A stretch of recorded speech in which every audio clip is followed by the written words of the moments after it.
So, guys, welcome one and all. THORChain is the world's largest Bitcoin DEX. You can swap Bitcoin with 10 different blockchains across 39 different pools without using bridges or wrap tokens. Pretty cool, you guys. You should check it out at swap.thorchain.org. One more time, swap.thorchain.org. Anyone in the world can use THORChain. There is no account to open, no KYC required, nothing like that. THORChain has two tokens, Rune and TCY. The fees for swapping on THORChain are paid in Rune, and that's where the yield comes from. The fees are deducted from swaps to purchase Rune, so you don't need to own Rune to trade on THORChain. Pretty cool. And 10% of the protocol revenue goes to TCY holders. You need to stake TCY tokens in order to collect this yield, but you don't need to churn in or churn out. So it's a little easier entry and exit. There are zero inflationary block words. Therefore, the yield is real money paid by real users. Rune is also deflationary, with 5% of the revenue is converted into Rune and burned. THORChain is turning into a full layer 1 with the ability to create smart contracts on it, similar to Ethereum. The community calls this app layer Rujira and is being actively developed right now. It's super cool. And there was just a call to raise the cap for the lending feature, so pretty fun. We'll see what happens there. If you'd like to become a node operator and need some help, please reach out to @RuneTard on X, guys. He can help you get up and find a bond provider. And actually, we're going to be doing a video with a node operator Sunday that's going to be talking about what it's like to be a node operator. So keep an eye out for that. If you need help with THORChain in general, join the THORChain community Discord and Telegram. Links are for those are on thorchain.org. If you are a Go developer and would like to work on THORChain, please reach out to the man who just entered, Chad Barraford on X. Guys, please follow and share. We need to follow on our social media platforms. We need to reach certain thresholds. On TikTok, we need like 1,000 followers to live stream. So please follow all our social media. And always remember, this podcast is for informational and educational purposes only and does not constitute financial, investment, or legal advice. And with that out of the way, you guys, how's it going? I'm so pumped up. I'm really excited for this one. We've had a really fun week. I'm going to kick it to you, Kenton. What's going on, man? Yeah, too much. Just trying to get caught up on stuff. Did another run through in the Masari dashboard, and so hopefully that'll be done soon. Website is coming together. Like I'm starting to see paint on the walls, so starting to look good. And so we're kind of hope both should be done by the end of February, and so we're pushing for that anyway. The swap interface, hopefully that should be like colors and everything should be aligned with the new site too. So that actually might go through first. We might actually have the swap interface colors and everything. I don't think you'll notice much of a difference, just be like the font type deal, but the structure and everything should be the same. Just slightly changes with the font and colors. The swap interface still plugging along. I think some of you guys already noticed limit orders are there. And I've not had time to play with them yet. So curious if anyone else has. Let me know how it goes. And actually, Chad, something I asked you about this in Discord about doing memoless trades on Rune, TCY, and Muji. And you weren't sure if it's just Rune or if we can do all assets. But it's not on the swap interface yet because the API that they're pointing to doesn't have it sorted out. So Cal's got to figure something out, I think, on their end, on the 9 Realms API to get Rune being able to swap Rune through memoless.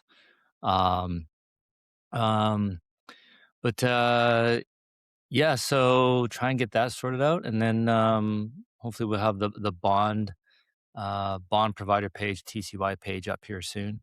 Start working on that functionality to get the individual, like the features done. The way you can actually interact with THORChain. Start getting those pages up on the swap interface. And that's it. It's crypto week right now in Cayman. There's the first real kind of crypto conference going on. And I know the Cayman's pretty small, so you kind of know I know the guys putting it on, and probably know about half the people going. And I was out for dinner last night, met some cool people. I met the guy Lucas. behind Pudgy Penguins, and the guy doing his marketing, and the guy who runs our Wall Street Bets Twitter account. And so we're just talking about marketing and stuff. And like, so I got some ideas, some tips, and maybe somebody to work with. So we'll see. But no, it's pretty cool. I was actually kind of lucky to go on that dinner and meet those guys. Um, so hopefully that, 'cause something comes from that. Hopefully, but he gave me anyway. I got some good ideas on what to do, what not to do, and so we'll see how it goes. Um, that's about it. Cool, Yeah, man. Awesome. That's I yeah. love to hear it. So, yeah, when you meet people in real life, that just that's where really some magic happens. You can really get some new partnerships and learn some cool things. So I'm really excited about that. Hey Chad, how's it going, sir? Hey, how's it going, man? Oh, it's going very, very well. I've had a lot of questions in the short term because it just happened yesterday. People love that conversation you had with Familiar Cow and Devel on ADR 22. Um, Mhm. so, um, so yeah, maybe we'll just get kicked off right away.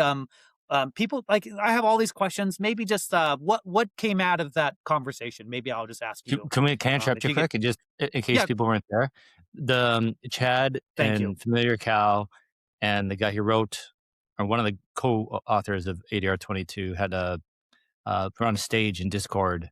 Was it yesterday or the Yes. day before? Yeah, I think it Yesterday. was yesterday. Yeah, yeah. Yeah, no, I caught the first half and then I had to go.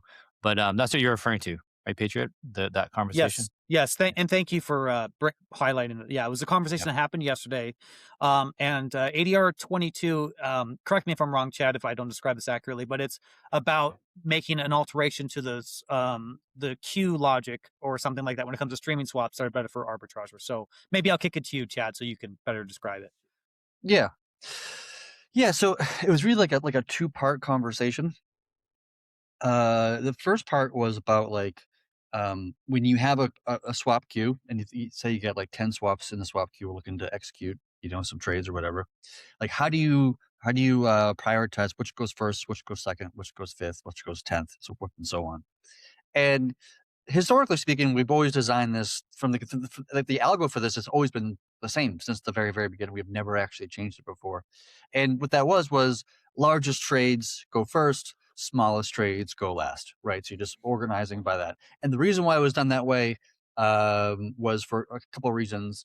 One, we don't want validators to pick the order. Like we don't want validators to be able to say, okay, you're going to go first and you're going to second, because that just creates MEV opportunities, and we want to not do that if we can avoid it. So like that was one of the kind of key thoughts.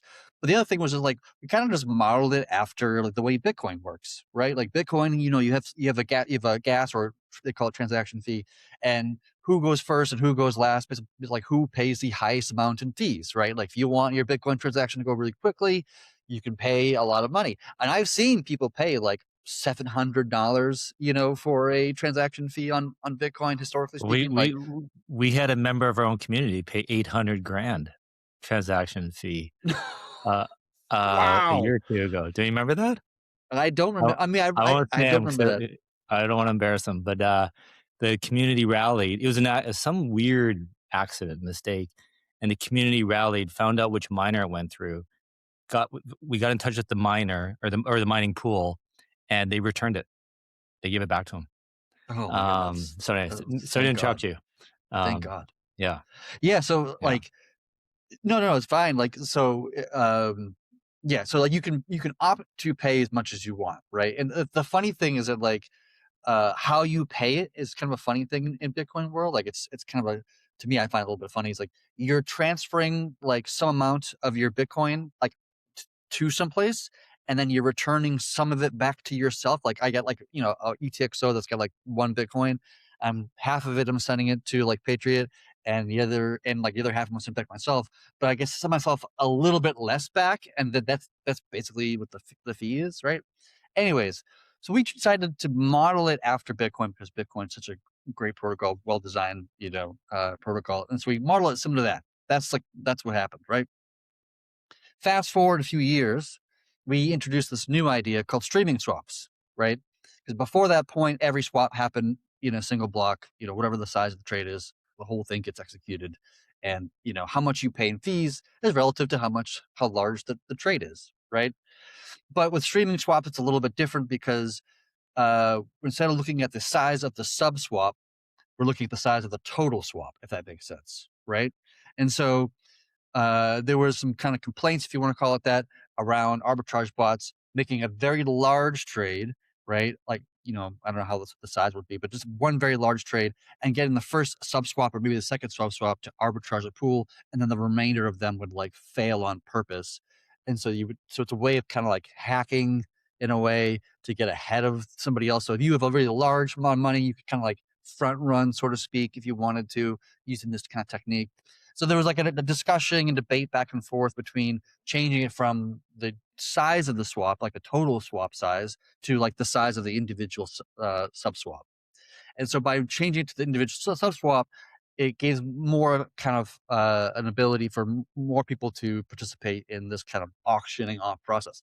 Like the interesting part about it is that like the larger your trade, the more you pay in fees, the less you're going to get out on the other side. So like less profits you're going to take as an arbitrage bot in that scenario. So in order to beat somebody else, right, you have to pay more in fees to get ahead of them. And if they want to beat you, they got to pay more fees than you. And then you have this kind of natural capitalistic markets, like whoever is willing to take the least amount in fees basically wins the auction between these, 3 or 4 arb bots or whatever's happening in the system. So that's the first conversation. There was a back and forth for a while on that.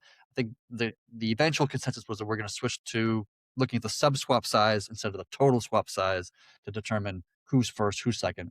And so that's going to be changed probably in 3.16, the next release, which is coming out, I think, in like 2 weeks, maybe 3 weeks, something like this. That's the first part. The second part that we kind of discussed about was should limit swaps and market swaps be treated differently in the sorting system, right? Should they be intertwined? If you guys remember, I kind of use this weird hand gesture last time. The wife teaser hand gesture from last week, right? Are they intertwined like this, or are they like first is this and then is that? And so the reason why I argued for first limit swaps and then market orders was because I wanted ARBs to use limit swaps to execute on trades, right? Because if an ARB was using limit swaps, they'd be much more useful in the context of rapid swaps when we enable rapid swaps in the near future, right?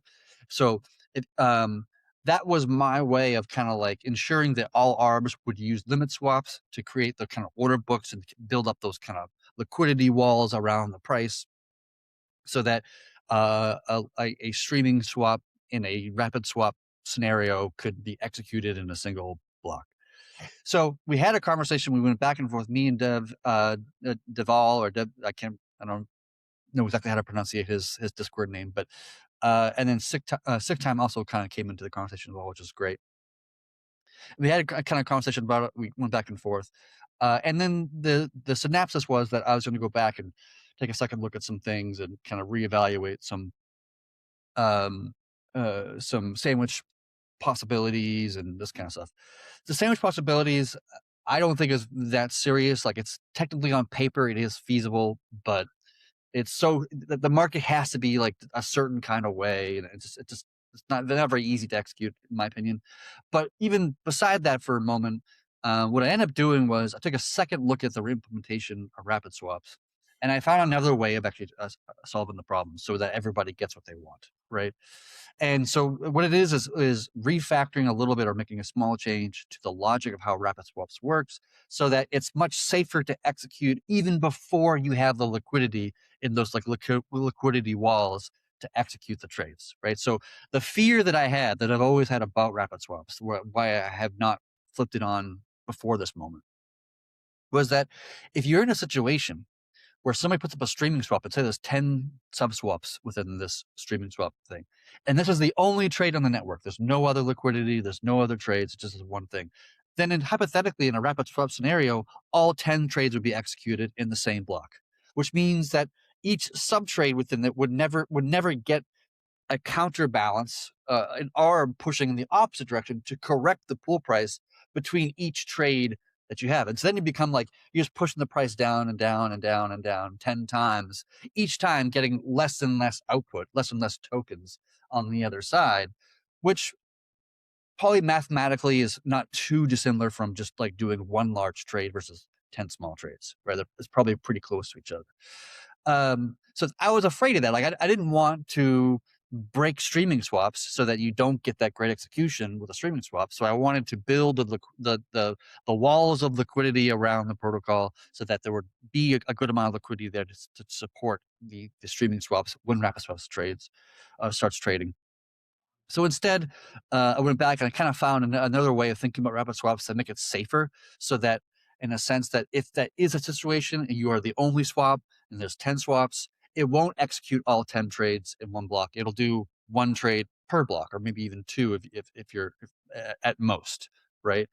And so that improves it so that like when there isn't liquidity there, it just breaks from being an escalator into being like a staircase, right? And that makes sense. Like streaming swaps just go back to being what they've always been and what they are in this current moment, and then rapid swaps just isn't available in this particular moment because there's no counterbalance or counter liquidity, or arbs aren't arbing, and therefore we just goes back to the regular old system, which we have right now, which is just fine, right?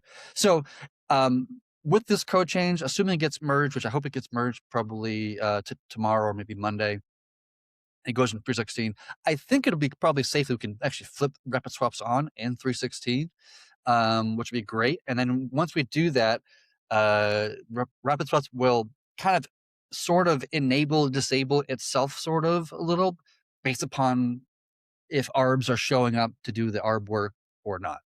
And so my hope is that, and this is what Sick Time was kind of advocating for, was that like if we build it, they will come kind of mentality. If it's old Field of Dreams reference, if you're not as old as me in the crowd, but the idea is hopefully we just will build it, we'll launch it, and then arbs will just show up and then provide the liquidity, and then rapid swaps will just start kind of happening naturally in the protocol. So is there like, you mentioned you're a bit worried about what could happen, the behavior, but it sounds like it would blow up THORChain, right? You might it would just No. kind of the pricing in the pool just get out of whack, and those trades would maybe get some worse pricing.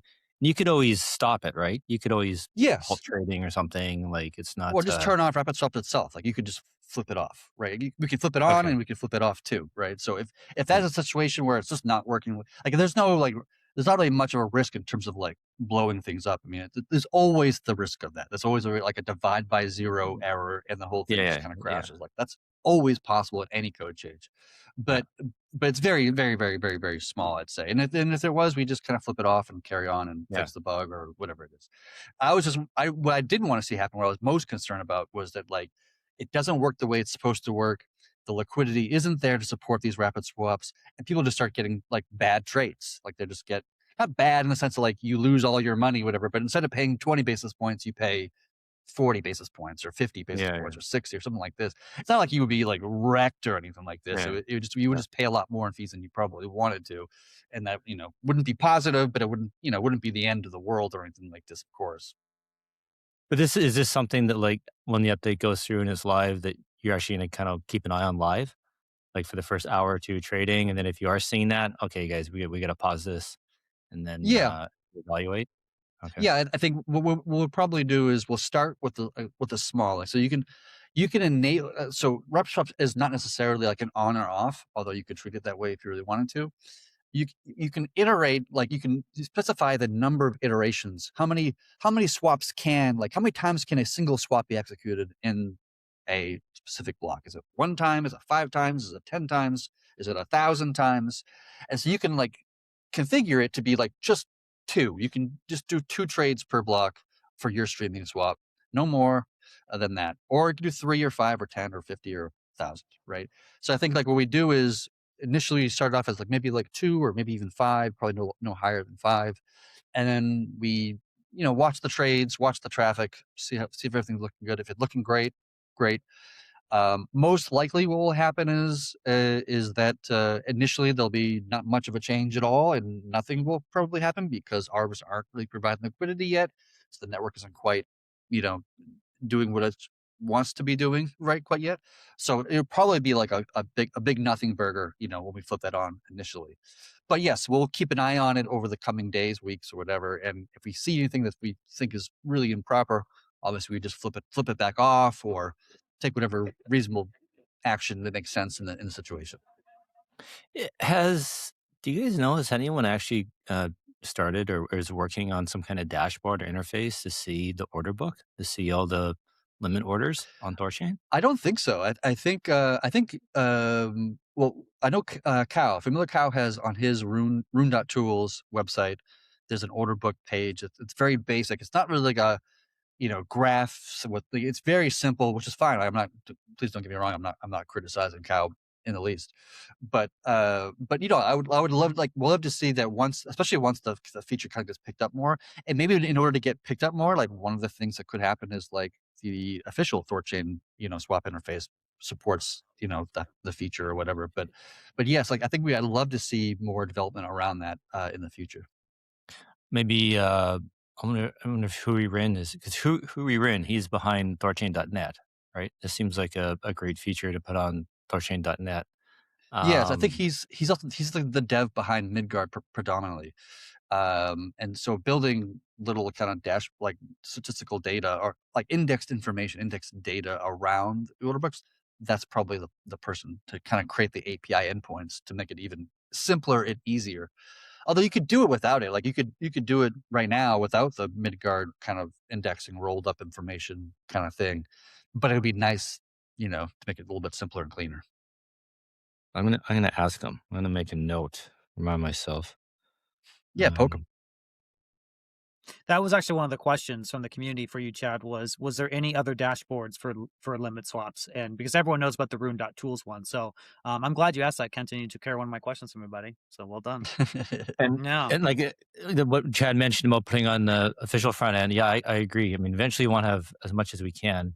Right now, the way it works is you just see your own limit orders in the history button, history tab, but you can't see anybody else's. Um, Yeah. so I wonder if that'd maybe be part of like the pro uh, version of the site. When you go to pro, then you have access to app layer, and then you can see the full order book and all that kind of stuff. Where it needs to Yes. be granular. It's going to have to look like Binance. Well, for two reasons: one, to fit all of that info, but two, we want it to look familiar, right? We want to pull people from Binance and like Coinbase and Kraken. They're all copying each other. They all look similar, right? All their pro Yeah. Yeah. interfaces. We want to do the same thing, right? There's no need to change it. And so it's Right. easy. No, there's a good reason to copy everybody else. Yeah. It's familiar. Yeah. People know how to use it already. There's no like confusion or like, Mm, learning curve to it in the same sense, because you've yeah. already used Kraken, you already used Binance, you already used Coinbase, you already use these guys. So it makes sense.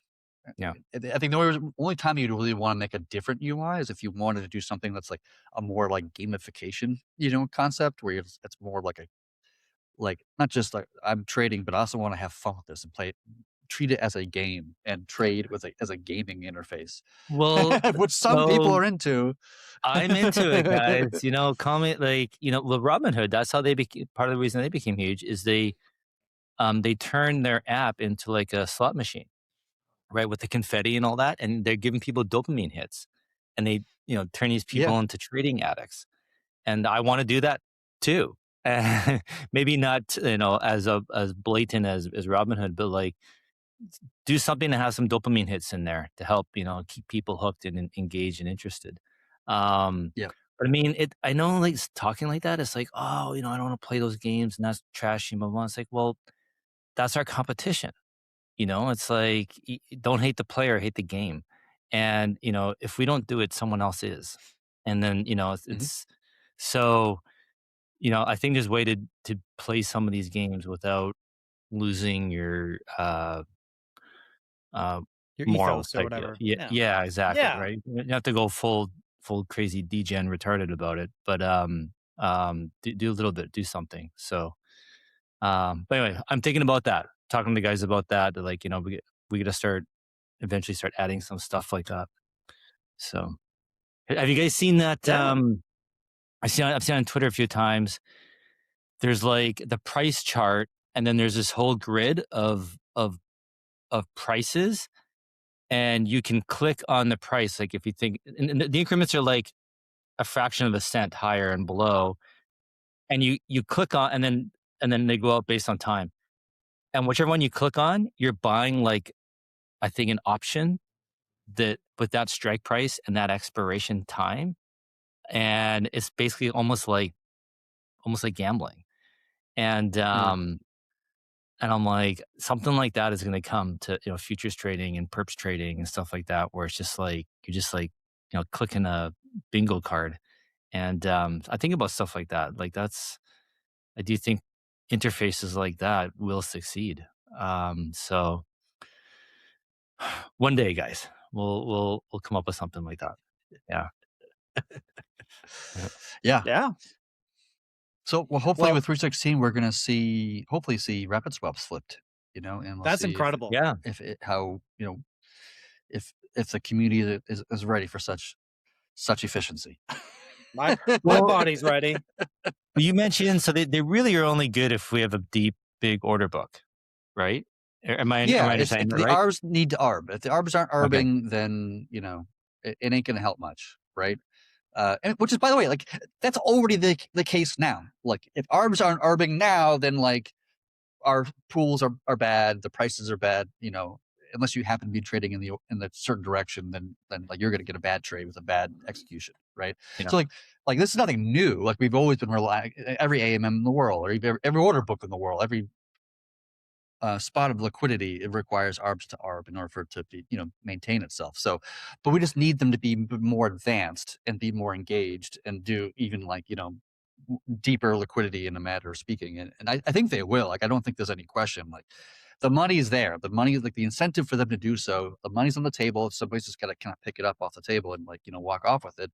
So we're just creating the opportunity for that to happen. And as soon as the opportunity is available, some ARBs like, I want that money. And I'll provide the liquidity, Do you think it could be something like some random retail user comes along, places $1 million, Bitcoin streaming swap, and then after it's entered, the ARBs see that and then go boom, hammer it with a bunch of limit orders, and then is it okay? Yeah, it can happen that way. Like you could put $1 million trade in, ARBs are like sleeping, let's just say, and then 5 blocks later, or even 10 minutes later, like whatever, right? Somebody just happens to notice and they just put a limit order or even a market order. Like it can be a market order, it can be a limit order. Like just like as long as the liquidity is being provided, it doesn't really matter if it's one or the other. And you just do a market order in the opposite direction, and it'll just be like, oh, hey, there's like 2 swaps. They're happening in like different directions, and then we're just kind of like swap, over and over, back and forth, back and forth, back and forth, back and forth, until one of them expires of liquidity, or we hit the maximum number of swap iterations in this particular block, whatever that number is configured at that particular moment.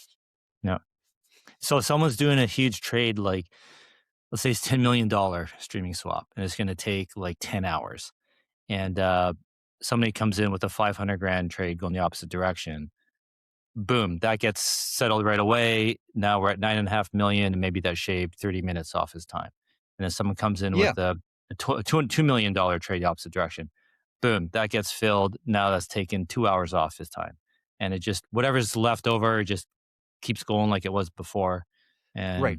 Okay. The caveat to that though is that depends upon like the maximum number of iterations per block that we allow. And this is like an arbitrary number we could set as low or as high as we want. It doesn't really matter. But like the calculation that comes into like how high this number should be depends upon like, if you were to do a $2 million trade back and forth, like how many seconds would it take this protocol, this network to do this many trades back and forth? Like, is it half a second? Is it a second? Is it 30 minutes? Like, depending upon the quantity determines like how fast can it actually execute that many trades. And we don't want to be like not producing a block at all for like 30 minutes, because that would be, that'd be not good. We want to produce blocks, every 6 seconds, or even 10 seconds would be probably okay in this scenario. But like, you still want to produce blocks. So you'd probably limit it at some number so that you can still produce blocks every, 6 seconds or 10 seconds or whatever the number might be, right? So you don't want to set to like just 2 million in a single block, because you'd probably wouldn't execute fast enough. But I think that's a part of the experimentation that we're going to have to do is like start small, and then kind of work our way up, and then just kind of watch the network and how long's the block times getting in those scenarios, and how do we want to do it? So if maybe we only do like $100,000 in a block, that way you're doing $100,000 per 6 seconds, and after a minute, you got like $1 million, right, in like a minute. Just Gotcha. depends upon the protocol. And then there's also like the work that we can do as developers of like, how can we improve the performance of this swapping back and forth, like other code improvements, right? And the way that the KV store is storing stuff and the way that the compute is being computed or whatever, like, are there like performance improvements that we can do to make these swaps faster so that we could do more per block without actually increasing the block time? Well, another reason to go to 2-second block times that you have more room to play Um, with, increase it back You up to could, 6. you could. Deal. I'm not sure if it would Mm, improve this particular thing Okay. substantially or not, but you could. Okay. All right. Cool. You Well, did that's mention, why. Go ahead, Pedro. sorry, so you did mention about developing, gosh dang it, I want to bring up my questions here. You did mention about, you mentioned developers, like what you want to work on experiments. So I do have a question I want to sneak in real quick, if that's okay, because someone wanted to know, Chad, and I don't know who they are, but is Chad looking for a new developer for specifically what tasks on THORChain, or to help Chad with his overall work on THORChain? So the Go developer you're looking for, Chad, maybe you want to take a second to explain what exactly you're interested in, the skill set wise. Yeah. So like it's gonna be pretty general. Our team is small enough where we don't have a lot of like focus, right? Um, Star Squid and one other person are working on predominantly Bifrost changes. But this person would probably join more so with me on the Thor node side of things. And predominantly like with this is just like obviously just making code changes, helping me monitor the main network for any particular issues or whatever, root cause analysis whenever there's a bug or an issue or a trade that happened weird or something that happened unexpectedly or whatever. We do a root cause analysis, maybe even do something called the 5 whys. I don't know if how people know about the 5 whys, but that's an interesting thing people should know about. Anyways, like to help me just kind of with the day-to-day stuff on the protocol. I think long term we're probably not going to be making like humongous code changes into the future, or there's a few more we're focused on in like over the next 6 months or so. But I'm trying to gear the protocol towards like solidifying and ossifying the code, and then really focusing on the code quality, the code performance, the code cleanliness, and just kind of get things real tight. So, okay, if there's someone listening to this live or the recording of this, where can they reach out? How do they get contact with you? They say, I want the job. How do they reach you? Discord's probably the best way, to be honest. Hit me up on Discord. I'm Son of Odin on Discord, so it shouldn't be too hard to find. Yeah, hit me there, and I'll be happy to look at your resume, your GitHub, your LinkedIn, whatever. Perfect. Okay, we got that question. Just because you're talking about developers, I'm like, I better sneak it in. Kenton, were you saying something? I want to kick it back to you just in case. No, it's all good. Great question. I did go to look at your job ad on LinkedIn, and it says it's closed. Like you're not accepting anymore. Is Oh that yeah. correct? It's not actually closed. This is a little bit embarrassing, but like when I opened the job thing on LinkedIn, it said, "Hey, do you want this free like promoted thing for like 2 days? You get like free promotions, like $200 of value of like promoting your post." I said, "Yeah, sure, I'll just do it for 2 days and I'll like cancel it." But I couldn't figure out how to cancel it. I went through all the LinkedIn website and I just like could not. Where's the promotion? Because Oh man. it's not gonna charge me like $117 a day, and I just don't want to pay it, to be honest with you. And I'm just like Yeah. looking through the website trying to find the effing thing, and I could not find it. I'm like, I'm just gonna close the job at this point because I cannot find it, and I'll just reopen it later if I really need to. But I already had like 40, 50 submissions, at that point anyway. So I had like a decent amount of people, and if I don't like anybody in this particular round, then I'll just go ahead and reopen it again. And this time not do the promoted thing because I think they purposely make it Oh yeah. difficult for you to actually be able to cancel the thing just so they can start Yeah. collecting money on people who just are too lazy or like forget or whatever, just like hundreds of dollars from. So I'm just like, I don't want to play this game. So I'm just going to close it for now and then I'll reopen it later. It's exactly what I'm talking about the game.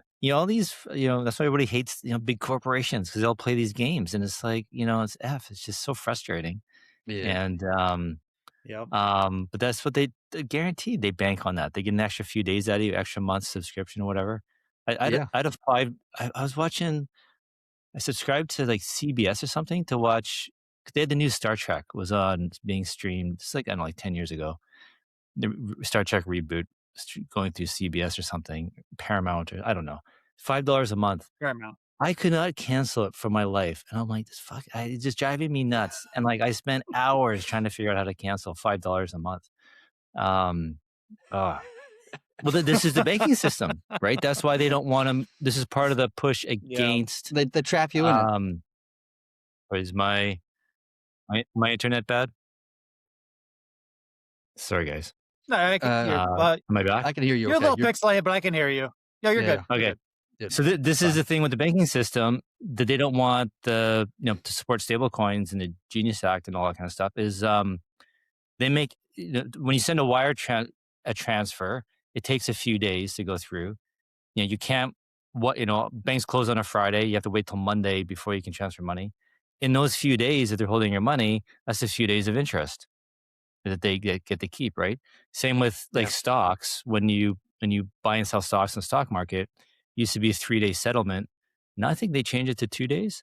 But in those few days settlement, the market makers and whatnot, they can make some money, right? They can have some fun in those few days. And it's not about they don't want that gig to end because they make so much money doing it. And so it's the brilliance behind like free trials where they like, hey, we'll give you a 7-day free trial.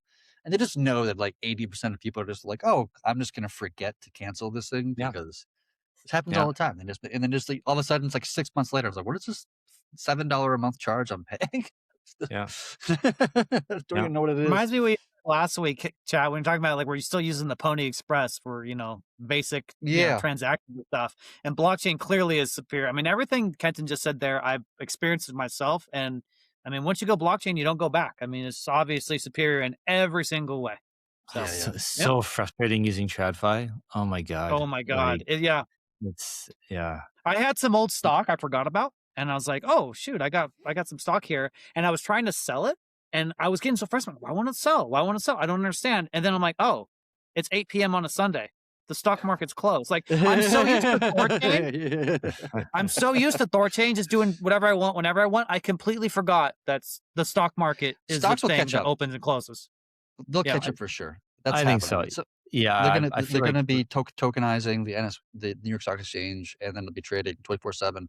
I don't know how they're gonna do like circuit breakers because they still need to do circuit breakers, to pause trading when in times of panic, like 9/11 is a good example of that, where they pause trading on the network the network, the New York Stock Exchange pause all trading after 9/11. People were panicking for obvious reasons, but it's gonna happen for sure. Do you need circuit breakers? I don't know. Is there really? I think. I think so. I'm not expressing my own personal opinion here. The industry's viewpoint is yes. Like the president always needs to have the ability to pause all trading of the NASDAQ or whatever in times of panic, just to stop panic selling, so that they can say something to the United States of America and put all of our fears at rest. And 2008's not happening again, and whatever. So tokenized stocks. I haven't thought about this a lot. Like, that's something maybe the app layer could offer, but if I'm assuming they would be centralized control. So how do you think that would work? Like, how do you? Yeah, can you trade stocks in a decentralized way? You could. I mean, it's probably happening. They're not going to pick THORChain for that, obviously. I mean, I would say yes if they wanted me. If they came to me and knocked on my door and asked, of course. But they're going to want a faster block than what we have. They're going to want. They'd probably go like base chain most likely. They probably wouldn't do Ethereum. It's too expensive. It's too slow. I know that Ethereum's got like a good roadmap and things might be different in the distant future. I thought Vitalik's at L2s are done with. We don't need him anymore. Yeah, I mean, maybe he's right. I mean, Vitalik's a smart guy. I think give him credit. But I still think they're going to want to have something that's less decentralized and Base Chain's probably a good selection because it's Coinbase. It's an American company. It is the largest American crypto country in our country. I would argue, or at least up there. It's run by a corporation that can be managed by the government. It's fast. It's cheap. So if it was me, if I was the New York Stock Exchange kind of ambassador or whatever, I'd probably lean towards for their needs and what's important to them and what they like. I wouldn't do it personally. Like I would pick something like Solana personally or something like this. And it's a fast block time, but still somewhat decentralized at least. But they probably would go base chain. I would suspect. Isn't Novogratz? Isn't he putting something on Solana? Is it the Galaxy shares or something? I thought he's doing a tokenized. Yeah, I think I stuff on heard something Solana. like that. Yeah. Yeah, but Novogratz is like, a bit more of a purist, right? Novogratz Yeah. is not as pure as like Satoshi or, something like Eric Voorhees or whatever, but he's more purist than like, Jerome Powell, right? Or Yeah. somebody like this. And I know he's not as maybe as big or influential as say Brian Armstrong on Coinbase, but he is still influential. So maybe Yeah, for sure he is. I mean, he runs the largest, institutional investment, I think, in the United States, or at least close to it. Yeah. How do you guys see this planning out? Like, okay, maybe stocks go on Coinbase, they go on Base Chain, but like, what about stocks from other countries? Are they all going to like compete on different chains, or do you think there's going to be a unified structure? Like, how do you think that's going to work? Like Russian stocks, who's going to do that? It should be a unified structure, but it won't be because every government's going to want their own. They're gonna fork Base Chain or something like that and create their own chain that they control, that they can like. You wouldn't want Russian, or the Japanese exchange on the American, Base Chain controlled American controlled system. Like that's just like a recipe for a disaster, right? Like you don't want to be in a situation where we go to war with Japan and all of a sudden we just shut off their their trading, like that would be an absolute disaster. So like similar to like fiat currencies, like every country, no matter who you are, you're always going to want, unless you're like some really small country that can barely even run a fiat currency, but like you're always going to want your own currency that you can arbitrarily expand and contract however you want as a tool to combat any kind of economic situation that you want, right? Like as much as we hate inflation from a mathematical or theoretical perspective, inflation is a really great tool from a government's perspective because they can just reallocate money from anywhere to anywhere arbitrarily to fund whatever thing, like fund a war, fund COVID vaccinations, fund whatever it is they think is like super important in this particular moment. Like they're always going to cling on to that power. It's very few countries are ever going to move to an actual properly decentralized fiat currency like a Bitcoin or something like it. Is there not a competitive advantage? Go ahead. No, you go. So they only will if they're okay. only if they're forced to. They'll never do it voluntarily, but that might be the only possible way for any semblance of government to exist within a country if they do adopt the Bitcoin standard. If there's enough demand from the populace that hey, we're done with your currency, that I don't know. possible. I sincerely like maybe that could be in some extreme situations where you have like an uprising, right? And we've seen something very close to that happen in like Lebanon, for example. We've seen some kind of crazy shit happen in like 2013. What's it called? The sea off of the coast of Cyprus. Greece. Cyprus, thank you. Cyprus also had some crazy stuff happen as well, but like I'm not sure how much the government really cares about popular opinion. Like look at the Epstein files are super popular, right? In terms of like we should release all the Epstein files. Like there's very few people out there saying like we should keep the Epstein files like secret. Like there's not anybody, whether you're MAGA or left wing or right wing or whatever. Like everybody universally kind of agrees with this statement. But yet here we are, and like they're not public at all, and like half the files haven't been released, and the ones we have been released are redacted in ways that they shouldn't be redacted. It's against the law. And even when the Congress goes to see the unredacted versions, it's still redacted. You know what I mean? There's still such resistance to doing something like that. So I'm not sure how much popular opinion really kind of shapes these things sometimes. I'm curious. I totally agree with that, by the way. I'm curious Is there not, like, game theory wise, a competitive advantage for a country, whatever country, maybe Argentina, maybe Mexico or whatever, where they say, okay, you can, maybe they pick Solana, maybe they pick Ethereum, I don't know.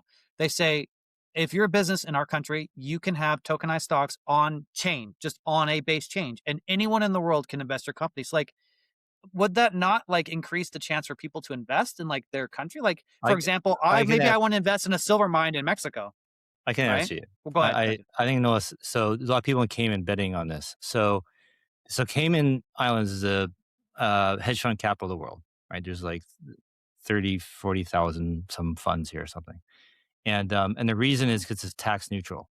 So you can have this master entity, and you can have all these feeder funds going into it. You can have a U.S. entity going in, a U.K. entity, Argentine entity, whatever, right? And everything's happening at the master level in this tax neutral environment, and that's what goes and does all the business.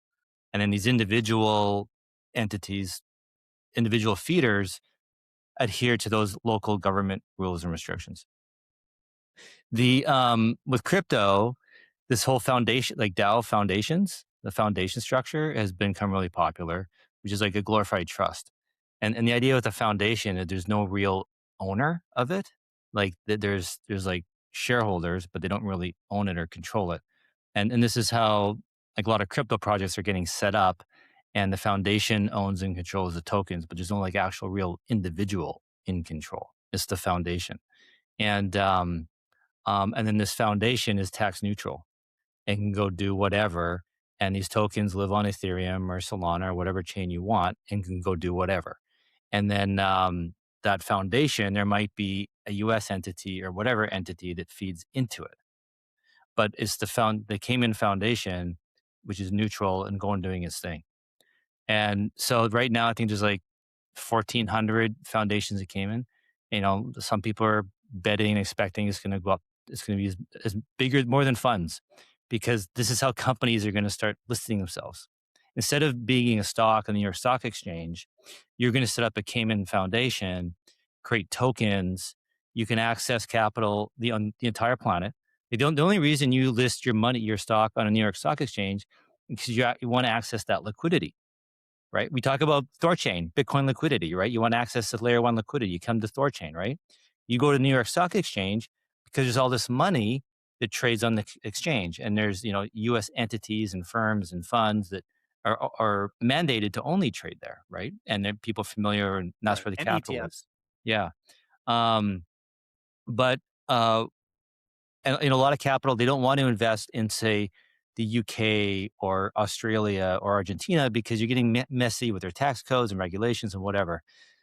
This is where Cayman came in and jumped in like, hey, we're going to give you a very clean, simple, easy, no bull structure that anyone in the world can invest in, and it's very easy. And so I think that's what's going to happen. We're going to, instead of countries listing in their home country per se, they're going to come set up a Cayman Foundation, raise money that way, and then through that maybe have something go back to their whatever country they want to do business. But everything will flow up to the foundation, to those tokens, and those tokens will be trading on whatever chain, all permissionless, all decentralized. So I think I can see that. I can see it going that way. I don't think these governments are forward thinking enough to even see that coming and to even try and They never are. like even Cayman is behind on this, but they're catching up, and people are pushing it forward. It's only because it's a small jurisdiction. It's easy to kind of like get influence and make things happen. But yeah, they're definitely like Switzerland is terrible now. They can't. Their foundation structure is terrible. Everyone's kind of moving to Cayman. So anyway, that's I can. I mean, I'm speculating. I don't know for sure, right? But I can see that being the answer Sure. to what you're asking, Patriot.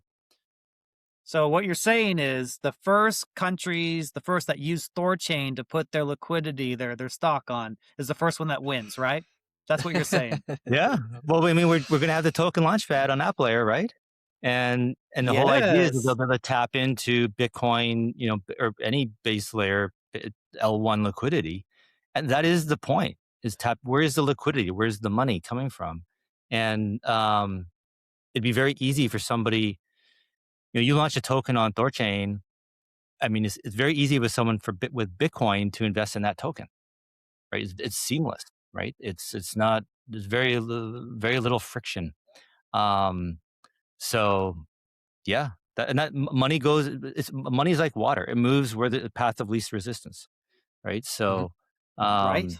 I just got a visual. So, have you guys seen like, I saw something? It's like a video of um, like a stream that was kind of running into the ocean. It was just a trickle, and then some guy started kind of digging out the sand, and the current picked up a bit, and as it picked up, it was doing more erosion, and Mhm. as it got faster, there's more erosion, and it just took off, and it turned into like this gushing, like almost like a river.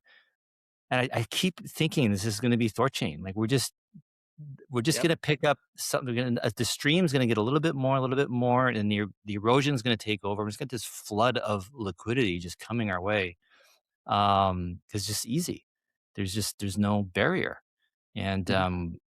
so yeah. Yeah. Sorry, And then ramble, and no, ramble.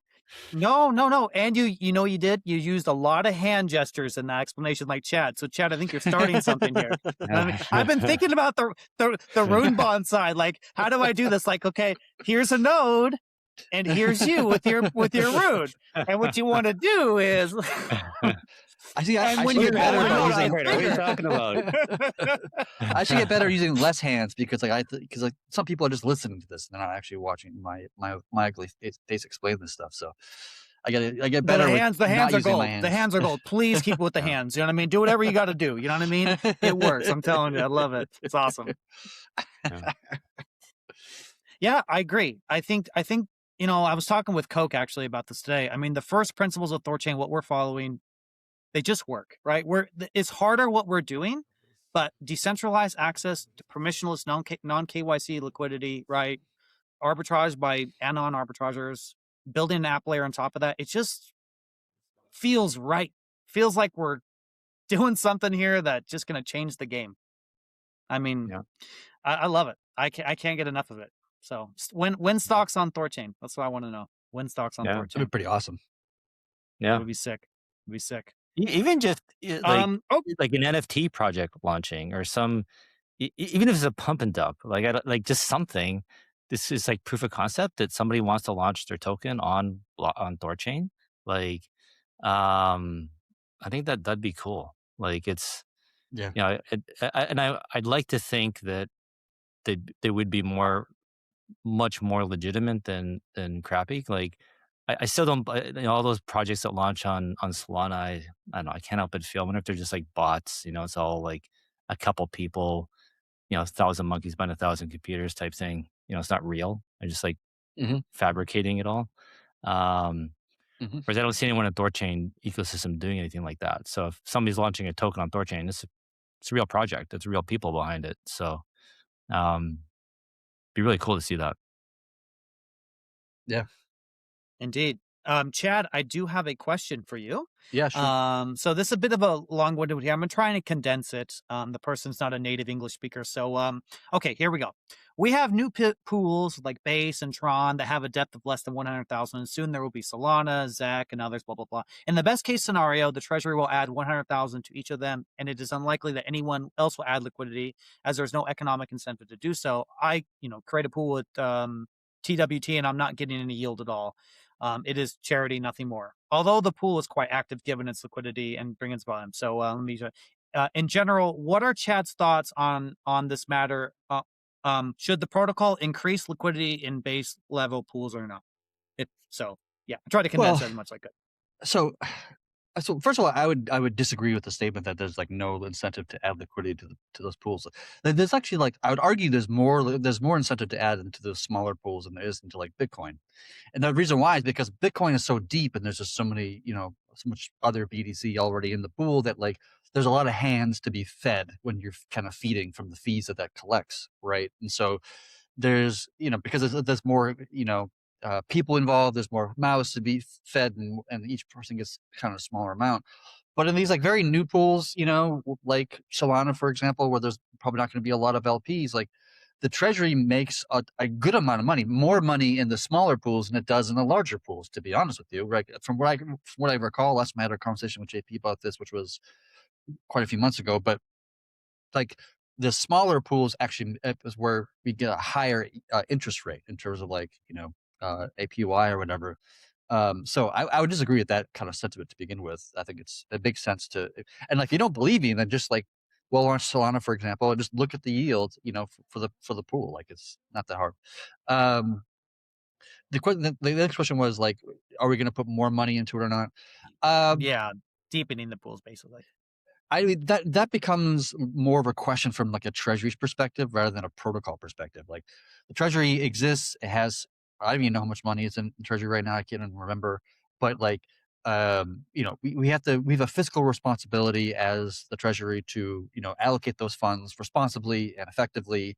We have lots of responsibilities to pay, everybody from, Discord people to dashboards to my salary and everything else, right? And that's we have a burn rate with that, and we have to be cognizant of that, and we can't just like be shoving money everywhere, arbitrarily, especially in like markets like now where the market's not the greatest and there's less kind of flowing of capital going around and that kind of stuff. So I doubt the treasury would be willing to put more than 100,000 unless there's like a strong incentive to do so. Like the Solana pool is actually really profitable and it actually just makes financial sense from the treasury perspective to put more money. Like, that might be the case.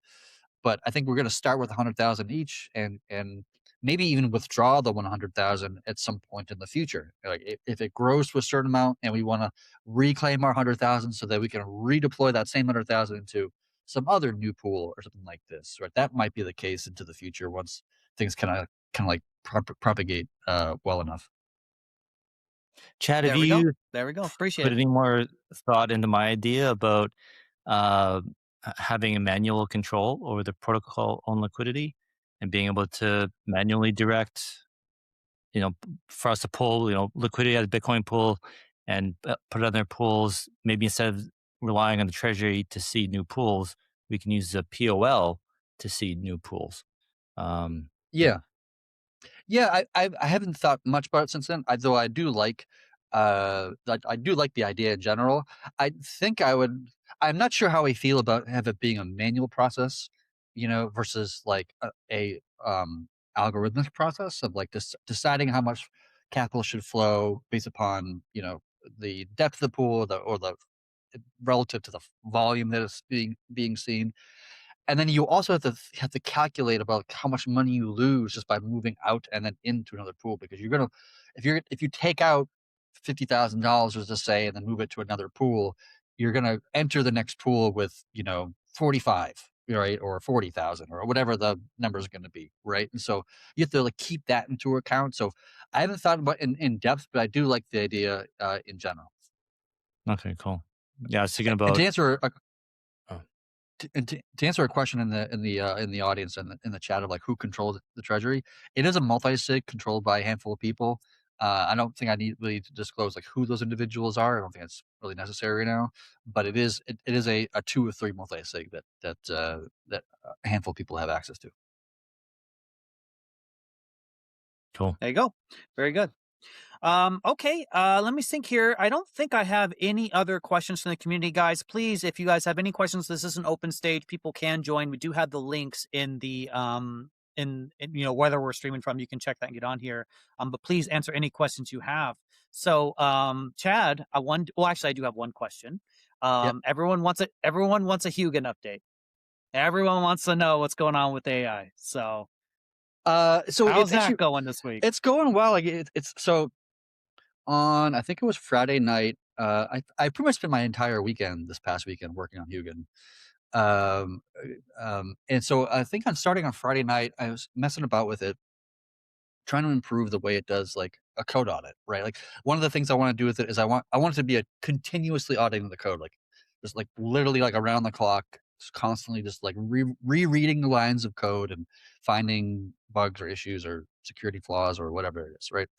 And so I rewrote it in a way, and just to set the context, like the last time I did a code audit, it took about I want to say 4 or 5 hours for the code to execute. It didn't even audit like all of the code. It's focused on like the primary files, like the most, meatiest files, if you want to call it that. And it found like 110-ish, things.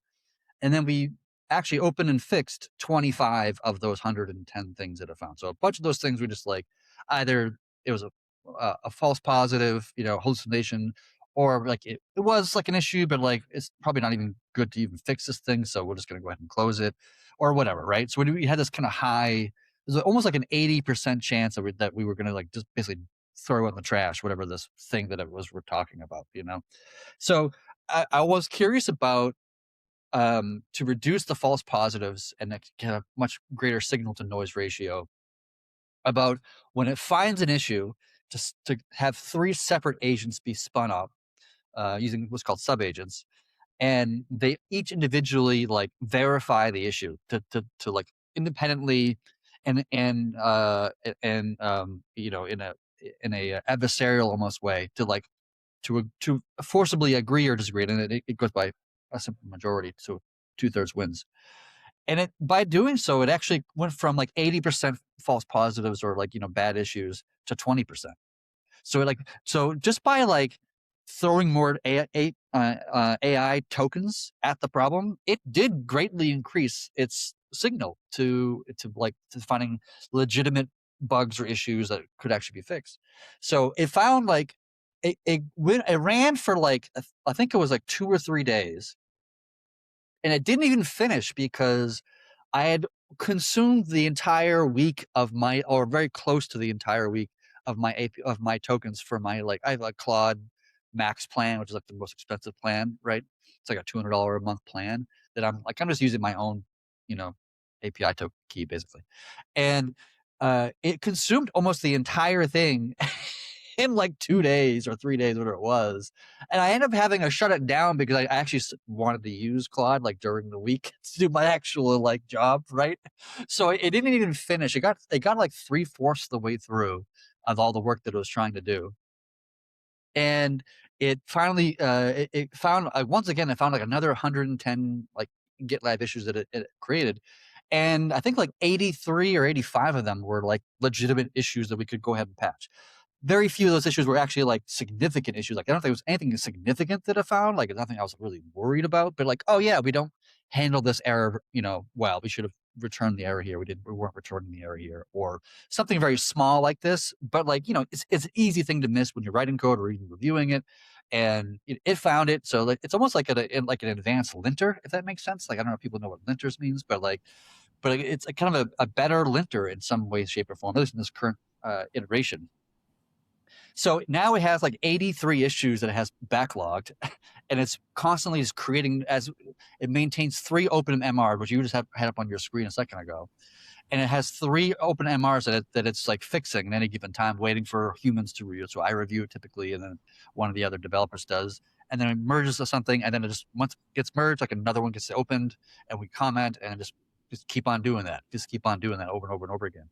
So I've made a lot of progress. I'm now like down to like approximately like a 20% kind of like false positive or duplicate kind of scenario. I think I can have it the next time. I'm quite confident I can get down to like 10% on the next iteration, which will probably be in a couple weeks. So it's going like quite well. It's interesting to see that you can just like throw more tokens at the problem, and it makes it better, right? Like it's not like you can't make it perfect, because there probably are diminishing returns. Like if we instead of doing 3 verifications, we did 5 verifications, we probably would get a better outcome, but you'd spend almost twice the number of tokens, but probably get like a 10% improvement or something like this, right? So there is going to be like a cost analysis kind of aspect to all this. Yeah, you're bringing up one of the issues that it's resolving or resolved. Which one is this one? Yeah. Yeah. So I love how it strokes your ego. I love that. It's all heed wise, cancel wise. I love that stuff. It's hilarious. Well, I threw into it. He told it to talk to him like that. I did. I added like, oh, you're part of the Norse mythology, please, speak to me with that tone or something like this. Kind of add it in the prompt just for the giggles. You know what I mean? Just for the giggles. I also have it now doing code reviews for the first time. And so now it's reviewing all of my PRs by default. So that'll be starting probably tomorrow. I'm not starting today because I have to wait for the 1 week to renew so I can get access to my, my tokens again, my API tokens for Claude. But probably today or later today or tomorrow, I'll probably have it start just running through every one of my personal open MRs and just start commenting and leaving, comments or improvements or whatever it is. And then eventually we'll just put it on by default for all code changes or all PRs. But that's coming up in the near future as well. But it's fun to see that it's getting much better with each iteration. And I think soon enough, like when there's a code reviews, I wanted to start like tracking like how long did it take to do a full code review of the entire code base? How many API tokens did it consume, both input and output tokens? How many GitLab issues did it find? How many false positives did it find? How many this? How many that? Just start collecting like data and metrics, and then maybe one day when I have more time, I'll even create like a website like Huginn.com or whatever the website's going to be. And you can actually see see what it's working on, what it's done, and comments that's left, and like how many issues it's created, and metrics and data, just to see like what it's doing and how it's been performing and how much has it contributed to the protocol. And I think it's incredible. So when you say, I think you said API tokens, right? That's the amount of usage that you're allotted per week with Yes. Huginn. If you pay more money, I'm assuming you can increase those amount of tokens, I assume? Yes and no. So like the plan I have now is the highest plan from a subscription perspective, right? And that's like a $200 flat, Got a you. month, right? But then you can use like API tokens where you pay as you go, right? But that's like so much more expensive than what I'm doing right now. Like I'm sure like it a is. lot, right? Like Opus 4.6 is like 4 times more expensive than Codex 5.3. To be like, I like Opus, I like Claude. It's that's what I use. It's my personal favorite. But to be honest, it's not 4 times better than Codex, 5.3. So it's like, if we did go to a model where you have to pay as you go, which I'm trying not to do that because I don't want to spend money if I don't have to spend money, kind of thing. But for right now, I'm just trying to I have to get it to move slower so that it doesn't burn all of my flipping tokens. But I also would imagine that as time goes on, the amount of tokens I'm allotted per week will probably increase, right? Because even like now running AI, generative AI LLMs in general are like 100 or maybe even 1,000 times cheaper than it was in like 2022 or 2023. So like I would imagine that like in a year or 2 years, I'll just have more allocated to me and it'll just be cheaper and faster and things will just naturally get better without me actually lifting a finger. When you go over like what it finds and suggests, do you ever like kind of stop and think like, wow, I never would have seen that. Like it's pretty interesting that it caught it. And it's like kind of like meeting a interesting person, like, that has Yeah. like funny jokes or they use weird words or whatever. Like I just don't think like that. Is it like that when you kind of see this AI? Is it Well, most of the issues that it finds are not complicated issues, right? Like this is the big difference between multipartite and Claude, is that multipartite would do these really deep dives into the code in a way that Claude is not really capable of doing. Like Claude's not great. I've noticed through this Huginn process that like it doesn't really understand layers of abstraction very well. I'm not sure if if that makes sense to the audience, but it's like separating the code as in like separate components, so that whenever you're editing code, like one of the technical imperatives, like one of the most important things if you're writing code, this is a nice little lesson for anybody out there who writes code. One of the technical imperatives is like you want as few of the code or a few lines of code in your head when you're editing any particular line of code. Like that's like one of the kind of overarching goals of writing any code base in the world. You don't want to have the entire code base in your brain in order to change this one line. Ideally, you want as little as the code to make this one little kind of code change. And that's what, in order to achieve that, you need to have like layers of abstraction, right? And layers of abstraction is a useful tool and that stuff. You can overdo it where it gets overly complicated and actually causes more problems than it solves.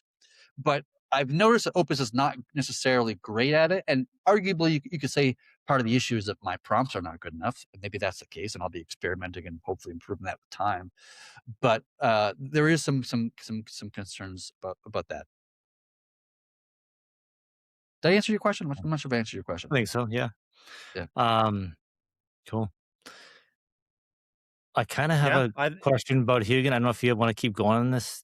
Keep yeah. going. Patriot, or maybe I want to change the subject a little bit. I But you think wanna it's you do whatever you want to. I'm super interested in this topic, so if you want to keep going, go for it. If not, no big deal. So I don't know if you remember, Chad. I brought this up. I don't know, maybe a month ago or 6 weeks ago. That about the total token supply, or the max token supply is 500 million runes. Sorry, Mhm. and we kept it. We used to need that room for lending. We burnt the backup reserve, and we had this extra token room for tokens because of lending, the mint new rune. Now with lending is gone, we don't need that room. And so the total token supply, the burn is taking it down just below 425 million.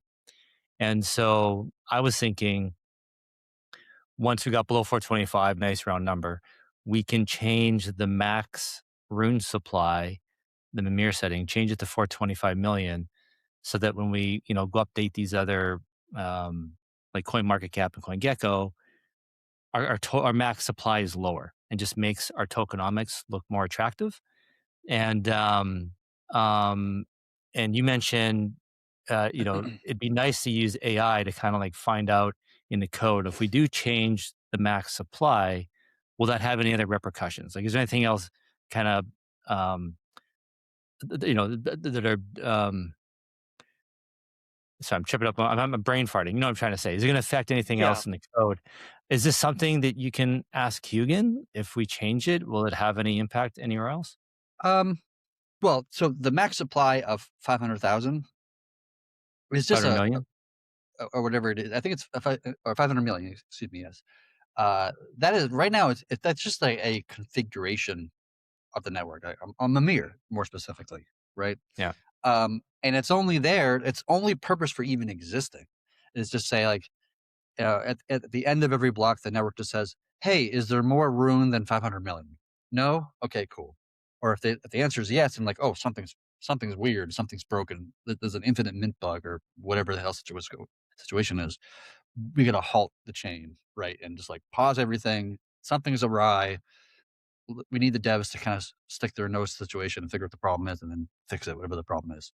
So this idea, the 500 million thing, like really, it's just like a configuration.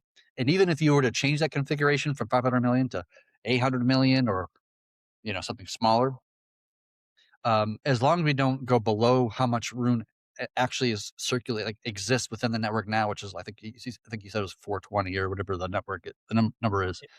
Yeah. I don't even know what it is off the top of my head. 424,890,000. Yeah, whatever the number is, as long as it's not below that number, then it's probably fine. So it's like it's really just like a vote. Sorry. Yeah, go ahead. You're right. It's just a Mimir change, and and if anything, it's actually we should do it, because if there is a bug, some kind of infinite mid bug, it'll cap out at 500 million. But now we've got 75 million rune that was just minted. So more reason for us to change it, as opposed to just making the tokenomics look good. It just helps further protect us, just in case there's something happens. Yeah, you could. I mean, you could set it to like 424 million, whatever the number is, and then the next day it'll be less than that, right? Because we are burning tokens, like every day. I'm not. Yeah, I think we just set it to 425. It's good enough. That's good enough. Like we don't have to. I understand a purist might want to keep dropping it. I don't know if that's possible or necessary. It probably doesn't really matter that much, to be honest with you. I'm not even sure dropping it from 500 to 425 really matters either, to be honest. Well, I'm thinking more for just optics, right? Because when all these platforms ask for your max supply, and I had a conversation with the institutional investor about it, a few weeks ago, and that was one of his questions. And then I have to explain to him, well, but it's not going to be that much. We don't need to. Block rewards are over, and it's like, it's just more to explain when we can just easily just fix it and just get Yeah. rid of it, and then we don't have to explain it, and then everybody sees it, and then, okay, that's what it is. Yeah. Um, Yeah, if you want to do that change, I'm fine with it. At least my initial knee jerk, is I'd be fine with it, and we can just set it to 425, okay. and then be done with Yeah, it. the infinite min thing is just another kind of way to sell it to nodes that like, hey, this would just be, other than doing it just for optics, this might also be a nice conservative thing to do, right? Just like protect, Yeah, yeah, cover our ass type deal. yeah, So, all right, well, maybe I'll push that through. See, well, but, is everyone done talking about ADR 22? I hate always having topics overlapping each other, in Discord. yeah. So, I think ADR 22 is it's already kind of agreed upon. okay. I think everybody has what they wanted out of the situation. All right, maybe I'll bring this up in Discord then, see if I can Yep. rally some interest and support, and if we get some people are on board, then maybe start putting the vote in the mirror. All right, cool. Yeah, along the same kind of lines, like the other kind of discussion we could have is like what to do. Like I think there's like 74 million or something close to that in the reserve right now. And like Yeah, so you could burn that, right? You could put that to zero, and all of a sudden that 425 number becomes 350 or whatever the number is going to be, something along around that area. I'm actually on board. I think Boone brought it up, and I know others in the community brought it up several times over as many months. At first, I was kind of against it because I was thinking it'll just look bad if we burn it all and then we need it and then we have to remint it. But Yeah, I'm that's like, the reason not to but do it. Yeah, yeah, but I'm like, but you know what? But I think that's wrong because, or I think I'm wrong because, I mean, like companies, businesses, they issue new shares, take on new debt all the time. They're always changing their capital structure, and it's not yeah, like yeah. not like it wrecks a business. And people take that into account and they revalue the stock with the new change in the structure. Meanwhile, you keep your structure tight, right? You don't take on debt just for the sake of taking it on. You don't issue all these shares just for the sake of issuing them. So why don't we keep our token structure tight? And then if something does happen, we're like, oh shoot, you know what? We do need block rewards again, or we do need to do this or whatever. Then we just mint the tokens. Hmm. But meanwhile, we have our true max supply at whatever 350 million, 351 or something. It's a big. That's a third lower than 500 million. But that's a Yeah. big gap. That's a big and investors do see that, right? Because a lot of people in crypto they just go straight to the total supply, right to the max supply. How am I going to get diluted? Oh, they're going to dump on me. Even if I do change, we do agree on changing the total supply down to 425. That's still 75 million above the circulating supply. Everyone's gonna be like, oh, they're going to dump. When's that coming liquid? You know what I mean? And they're just going to price everything out on the total supply. So I'm on board with that actually. I think and then I think you brought this up too, Chad, that if we do burn like say 95% of the reserve, maybe we keep just a little bit for whatever reason. Right. But we do decide one day we need to increase it again, that it's just going to be harder to do. Well, that does act as like a good keeping everyone honest, and it should be hard, right? It Hmm. shouldn't be easy to do. And if the problem is big enough that we have to mint more tokens, the nodes will. I do trust the nodes; they'll pay attention. Was my internet buggy? Sorry, guys. No, you're good. No, you're Um, fine. You're Your good. audio is fine. Keep going. the I do so far the nodes. I think when something needs to be done, they do act. And so if something needs to be done and we do need to mint tokens, they'll be involved. They'll talk about it and it will happen. And if it isn't that important, then maybe it's good for it not to happen. And we're Yeah. trusting the will of the majority. So yeah, I'm on board. I think it's a good idea. Yeah, I mean, argument I can make to kind of steelman this argument is that like the rune that's there now, that 75 million or the 74 million or the number is, like that's basically stuck there. Like it's not really going anywhere. It's not really doing anything. It requires like I can't just go in there myself and just like take the 75 million and like put it in my wallet or whatever. Like this, like in order to do something with that, it would require nodes to vote. Have an ADR 23 or whatever the ADR number is going to be. And they're like, oh, we want to take out the 75 million. We want to take out 10 million rune to do this thing or whatever it is that we're talking about, whatever the situation is. And so whether those rune exist in the reserve or they don't exist in the reserve, like the situation is the same, and that we have to move tokens that are not in circulating supply. Either they're just not minted, or they are minted but just locked away in a wallet that can't be really moved anywhere. And deal with that. So that's like one kind of steelman in one sense. But I also that's you. Sorry, Mitch, if I just jump in. That's you understanding THORChain, right? I'm trying to think about somebody who's brand new, knows nothing about THORChain. They go look us up on CoinMarketCap, CoinGecko. They go straight to the total supply. They have no idea those 75 million tokens requires a vote, right? They just think it's coming out at some point. This is gonna be dumped on me, and then it's kind of like when somebody has that like first impression, it takes so much work to try and unwind that and to correct it, as opposed to just them starting with the correct first impression to begin with.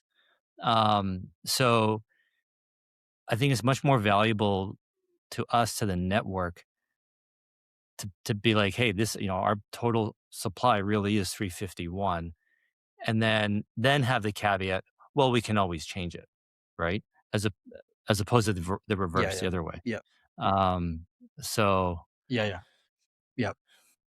But, yeah, but keep in mind, we also have like the reverse problem of like, I've heard people complain in the past of like, oh, you can't change the rules. Like the supply is 350 million room. You can't increase it. Like there's kind of a mentality that like that rules can't change or protocol can't change or things like it's like, first of all, that's not the case in any protocol whatsoever in the world. Like any protocol can change any attribute that it wants to change. It just needs the nodes of the community to agree to a change, whatever it is, to enable a feature, to take off a feature, increase the supply, decrease the supply, increase the block time, decrease the block time. Like but all these things, anything could be changed at any time.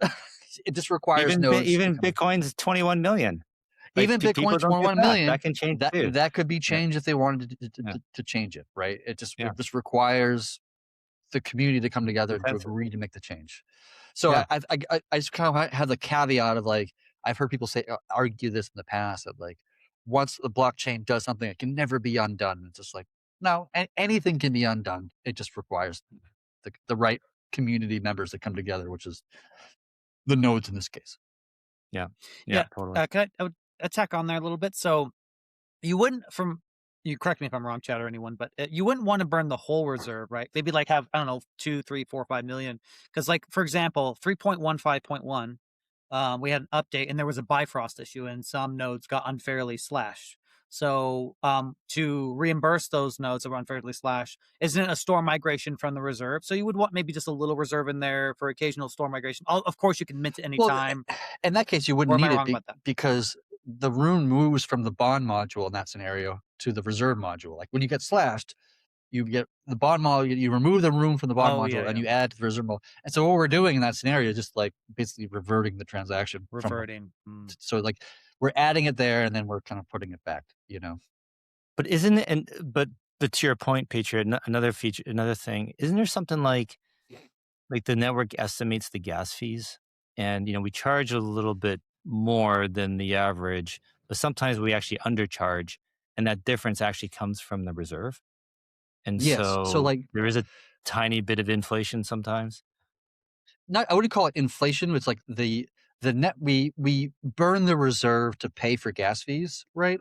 But then we also we reimburse the reserve with gas fees that we collect from people, and we track how much we actually spend versus how much we, like versus we calculated we spend, and then we kind of like level it off or correct it over time, right?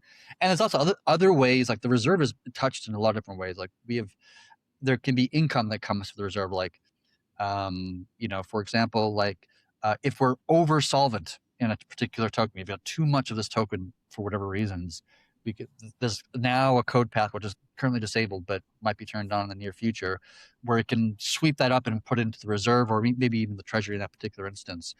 Or we can do a thing where if we are over, if the reserve is over, then some amount, let's just call it like 74 million, and now we have 74 million 1,000.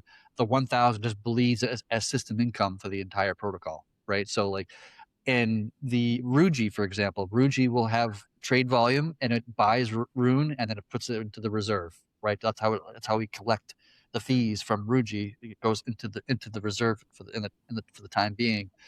I think the intention, at least the intention that I have, is that like I want the reserve to be a certain amount of Rune in it, whether that be 5 million Rune or 75 million Rune, whatever that's going to be.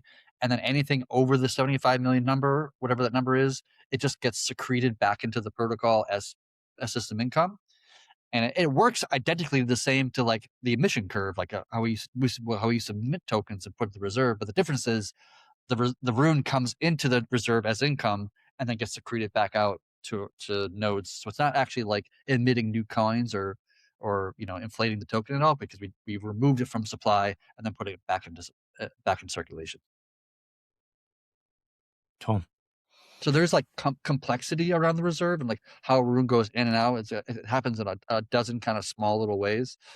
So we have to keep that in mind in the process. I don't even think you really need the 5 million Rune reserve. You could put it like 10,000 Rune and it would probably be like more than enough, hypothetically, Yeah. Interesting. Well, there you go. I like That that. answers your point, though. I think But we do need to keep a well- reserve of something.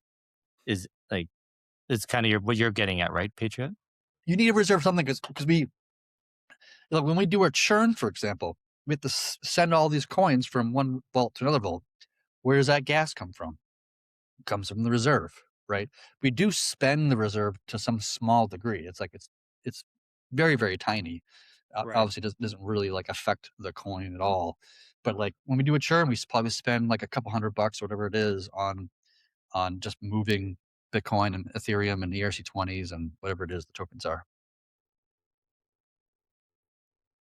Well, maybe I should. Very good. I want to ADR. Oh, so is my internet buggy? I guess am I fine?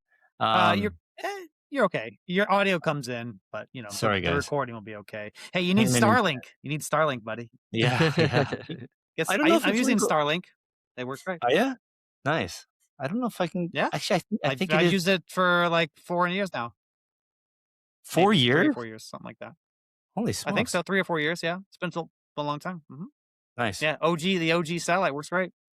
Nice. Real quick, I want to shout to the audience. Chad's here for another 30 minutes. So please, guys, if you have any questions whatsoever, we try to be maximally transparent up here. We always want to have community feedback. If you guys have any questions, please submit them now while the man is here, because he does have to leave in 30 minutes. But we do appreciate your time as always, Chad. But yeah, get Starlink, Kenton. It works great. I think it'll be perfect for you, buddy. Yeah, thanks. You guys see that interesting article? I think I saw it on maybe it was LinkedIn or Twitter that THORChain posted about the French sex that like what happened? I have to find it now. I'm not sure if I remember that. Do you know what I'm talking about? French sex. I'm into it. I love French accents. I'm into French. Oh my god! I'm curious. So there's nothing I'm Canadian, right? Sometimes if I'd be on a help desk, like do a help call, and I'd get like a help agent in Quebec, I'm like, I could just be on this call all day long. So their accent, the Canadian French accent, so weird. There's an article that between 2025 and 2026, the French experienced over 20 crypto-related kidnappings targeting holders whose personal financial information had been compromised, and in some cases, victims were tortured and millions were stolen. A French crypto tax software suffered a major hack, exposing 50,000 users, recording their users' tax reports, holdings, email addresses, and shortly after, a French tax agent was arrested for selling confidential data on crypto holders. That's crazy. Yeah, I remember that. This is why we say KYC means kill your customer. That's what it means, right? I mean, it's just we need privacy, right? We need privacy. This is not a hard issue, and go ahead. Sorry, no, I'm interrupting you. Go ahead. Well, I was gonna say, you cannot trust anybody with this information. Which just Chad just said right there. You have a government official that is using this information in a nefarious way. There is no third party you should ever trust with your financial information at all. It's done. I Yeah. mean, this is not. It's a time I really. This is why I think, Chad, to your point, this is why I'm so happy with THORChain. It's why I keep going. I love this protocol so much. What we're building here. We've got it correct. We have the formula correct here. We've followed all the first principles. We're just ahead of the curve. And when you're ahead of the curve, it's always frustrating that we just don't feel like people are uptaking enough. But we're doing all the right things, you guys. Anyone listening to this live, like we've got to figure out, especially with Regira and the app layer and the redacted privacy layer on there. We're way ahead of the curve. Way ahead of the curve. It's just gonna That's what I take a love minute. about you guys in the THORChain community. They really understand, like, no KYC isn't about just, being a rebel or being bad. Like, they truly understand how it is bad. That like these scams are they're getting pretty darn good now. Like, I get spam emails. And I'm like, I really have to stop and read. I'm like, is this legitimate or not? And I can only imagine, grandma, or Auntie Sue or whatever, like, they don't stand a Yeah, yeah, chance. Right. And then yeah, especially now with like AI voice, like, yeah. Even they're gonna better. get it Yeah, right. And like they're gonna get a call from, their grandson, like, I'm in trouble, I need help, grandma. And like, well, of course, whatever you need. Oh, you need $5,000. Okay, I'll do it. Right. Like, I mean, those scams already exist, but Yes. humans are doing it, but you put in AI voice and they've got access to your data. And like, oh my God, like the average person doesn't stand a chance. yeah. Um, It's For getting to example, I'm a public official. My phone number is public record. Someone could take my voice right now from this interview, use AI tool to mimic it. If they figure out my mother's phone number, my mom's really old, right? Absolutely. It's just AI. I'm in trouble. I need this. And absolutely. It's a this terrible, is terrible actually, time for these old. you brought up a good point. Cause like, so what do we do? So do we all just stop talking? We don't do these podcasts anymore because we're worried Right. about us getting our stuff getting stolen. And then all that does is create this totally insular, we're all disconnected from each other. You don't trust anything or anyone, and we're just become, prisoners of our own homes, basically, right? We have to be able to do this. We have to be able to talk and be out there and be open and whatever. And the only way to do that is to better security, better protection, right? And like, not have to give up all this freaking KYC. Um, so It's I so believe I obvious. know. It's so obvious that's correct, right? Yeah. But the powers that be, they're not going to surrender this powerful leverage they have over us. This regulatory framework of KYC. It's a play for power. That's all it is. That's Huh. all it's ever going to be. But I believe the economic incentives, the raw power of our first principles, eventually is going to lead to a transition. It's like yeah, the first country that open not open sources, but they're maybe they're but their stocks are on the open market, in a blockchain, the competitive market advantage of that, right? Like, I want to be able to invest in a silver mine in Mexico without anyone telling me anything. Like, I don't care, right? Whatever it is, or maybe in Argentina, or I'm going to listen to Kenton, where are the silver mines at, buddy? He's going to know, you know what I mean? You're right, Or he's a Mexico. Yeah. right, they're Mexico, right? Or hey, Kenton, petroleum engineer, like what is the best company to invest? Whatever, it doesn't matter, it's just pure freedom, pure economic freedom is what we need. Wait a yeah, yeah. second. How do you know I was a petroleum engineer? How do you know I was in You've mining? How said do you it. know? You've How do you said it. know all this stuff? You've said it multiple times, my friend.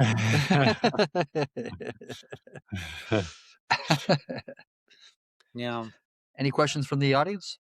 I don't think so. Oh, well, there is a question. I don't know. It's kind of a little personal about the whole interaction you had online, chat. I don't know if you want to answer that or not.